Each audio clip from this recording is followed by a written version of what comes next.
안녕하세요. 토론하는 옹, 도옹입니다. 오늘 알려드릴 반론의 테크닉은 최선인가 반론입니다.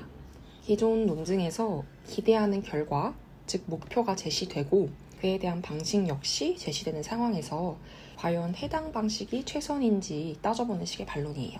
단순히 따지기만 하면 안 되겠죠. 그 방식보다 이런 더 나은 다른 대안이 있어 하고 보여주는 대안형 반론의 방식이라고도 설명할 수 있겠네요. 이 반론 테크닉에서 가장 중요한 점은 바로 논증 내에 제시된 결과값, 즉 목표와 그를 충족하기 위해 제시되는 방식, 즉 절차와 과정을 찾는 거예요. 그리고 나서 그 목표를 충족시키기 위해 제시된 방식이 과연 최선인가, 다른 대안은 없는가 따져보는 식이죠. 목표는 픽스시키고 방식의 변화를 가해보는 반론의 셈입니다. 바로 예시로 들어가 볼게요. 백성을 이롭게 했기 때문에 홍길동의 행동은 옳다. 이 논증을 최선인가의 방식으로 반론을 해볼게요. 그러기 위해서 기존 논증에서 가장 먼저 찾아야 되는 게 뭐라고 했죠? 바로 목표와 방식. 자, 먼저 목표. 기대하는 결과는 백성을 이롭게 하는 것이고요. 그에 대한 방식은 홍길동의 행동이 되겠어요. 여기서 목표는 픽스를 시킨 상태에서 과연 방식이 맞는 건지, 최선인지 물어보는 겁니다. 이를테면 백성을 이롭게 한다는 목표를 달성하기 위해 탐관오리의 물건을 훔쳐다가 백성에게 나눠준 홍길동의 행동이 최선이었을까? 훔치는 건 안 좋은데 다른 방법으로 백성을 이롭게 할 수는 없었던 거야? 이렇게요. 여기서 내 말에 설득력을 더할 수 있는 측면은 두 개가 될 거예요. 먼저 해당 방식이 왜 별로인지, 그리고 내가 이제 제시할 대안이 왜 더 나은지. 먼저 기존 방식에 해당하는 홍길동의 행동이 왜 별로였을까요? 훔치는 행동이었기 때문에 떳떳하지 못한 거죠. 그래서 어떠한 상황에서도 정당화가 100% 되지 못하는 법적 한계를 지닐 거예요. 뿐만 아니라 처음 한두 번이야 그렇다 쳐도 항상 그 방법을 고수할 수도 없겠죠. 그러니 기존에 제시된 방식은 안 좋다고 이야기할 수 있어요. 다음으로는 이를 보완하는 새로운 대안을 제시하고 그게 왜 나은지 이야기해야겠죠. 그럼 어떻게 했어야 됐느냐? 기존 제시된 대안이 법적으로 떳떳하지 못했기 때문에 문제였던 것이 핵심이었으니까 이것이 보완된 다른 형태면 되겠어요.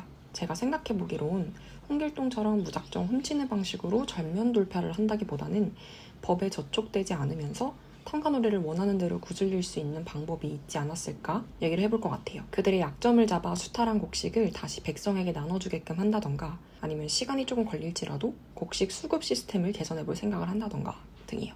아니면 더 근본적으로 그 사회의 고질적인 사회 시스템을 바로잡기 위해 정계에 진출을 한다든지, 혹은 정계에 있는 사람과 컨택을 한다든지, 아니면 홍길동이 했던 것처럼 새로운 사회를 설립한다든지 등 여러 방법을 생각해 볼 수 있겠죠. 이 대안 반론 방식은 사실 약점이 있습니다. 기존에 제시된 방식보다 더 나은 방식을 내가 직접 제안해야 되기 때문인데요. 기존의 약점을 보완하면서 동시에 가지고 있는 약점 자체가 적은 대안을 생각해내기란 쉽지 않아요. 자칫 생각하기론 새로운 아이디어를 제시해야 되니까 창의적이거나 혹은 아는 게 많아야 유리한 반론의 방식이라고 생각될 수 있을 것 같아요. 맞습니다. 그래서 톡톡 튀는 아이디어가 있는 분들에게 유리한 방식인 건 맞아요. 그런데 그렇지 않은 분이어도 충분히 접근해 볼 수 있는 방식이라고 생각해요. 바로 완전히 새로운 대안이 아니라 일반적으로 생각할 수 있는 대안을 제시하고 그게 기존의 대안보다 더 낫다는 것만 충분히 설득할 수 있으면 되는 거거든요. 기존의 방식과 내가 반론으로서 제시하는 대안, 둘 다 나름의 장단점을 가지고 있다면 어떤 관점에 있어선 후자의 대안이 더 낫다는 걸 증명하기만 하면 되는 거예요. 그렇기에 톡톡 튀는 아이디어가 아니라도 논증을 함으로써 이 대안을 사용해 볼 수 있을 것 같아요. 이를테면 아무리 그래도 방식은 적법한 절차를 따라야 한다, 사회 질서를 유지하기 위해서다, 이런 일이 있을 때마다 적법하지 않는 방식이 정당화된다면 사회는 혼란으로 가득할 것이다 와 같이 법치주의를 중요시 여기는 관점을 충분히 설득시키고 난 뒤에 그에 따른 대안으로 적법한 절차를 거쳐 문제를 해결할 수 있는 대안을 제시해 볼 수 있을 것 같아요. 뭔가 대단한 아이디어를 제시한다기보다는 기존에 생각할 수 있는 대안에 설득력을 싣는 식으로 전략을 취하는 거죠. 아예 다른 사례로 한번 더 살펴보겠습니다. 청소년의 화장은 제재되어야 한다. 청소년의 피부는 성장 중이므로 보호해야 하기 때문이다. 최선인가 방식으로 반론을 하고자 할 때 논증을 보고 가장 먼저 살펴야 되는 건 뭐라고 했죠? 바로 목표로 하는 바와 그걸 이루기 위해 제시된 방식이라고 했어요. 이 논증에서는 무엇이 그에 해당할까요? 피부가 성장 중이므로 이를 보호하기 위해 화장을 제재하는 방식을 취한다. 즉, 피부를 보호하고자 하는 게 이루고자 하는 바, 목표이고, 이를 위해 제시하는 방식은 바로 화장을 제재하는 것이라고 보면 되겠네요.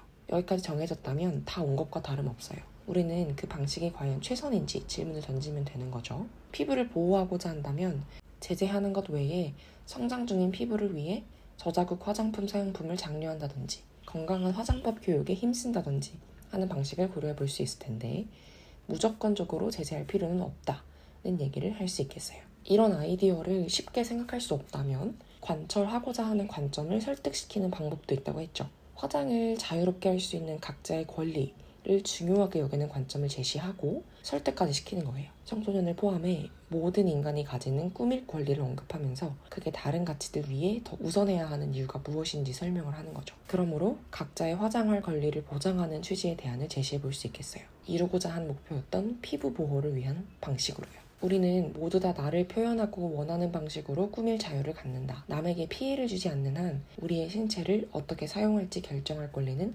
헌법에도 명시된 기본권이고 청소년이라고 예외는 아니다. 성장 중인 피부를 보호하면서 동시에 그들의 권리를 빼앗지 않을 대안이 충분히 존재한다면 무조건적으로 화장을 막는 꽉 막힌 처사가 나올 필요는 없다. 와 같이요. 자, 여기까지 논증에 언급된 목표와 방식을 파악하고 방식에 딴지를 걸며 반론하는 최선인가, 즉 대안 반론에 대해 알아보았습니다. 단순히 톡톡 튀는 아이디어가 필요한 반론의 방식이 아닌가라고 지레 겁먹지 마시고 어떻게든 진부한 나의 대안에도 설득력 있게 표현하는 데에 방점이 있는 기술이라고 말하고 싶어요. 그 말은즉슨 반론하는 법, 즉 비판적인 시각을 갖는 총체의 행위가 대단하게 참신하고 혁신적인 생각을 필요로 하지 않을 수도 있다는 걸 반증한다고 봐요. 비판적인 시각을 갖고 싶다면 참신한 시각보다도 기존의 걸 어떻게 설득하는 것인가에 집중하면 된다는 점 강조하면서 이번 영상 마무리 짓겠습니다. 오늘 영상도 유익하셨다면 제 다음 영상들도 기대해주세요. 지금까지 토론하는 옹, 도옹이었습니다.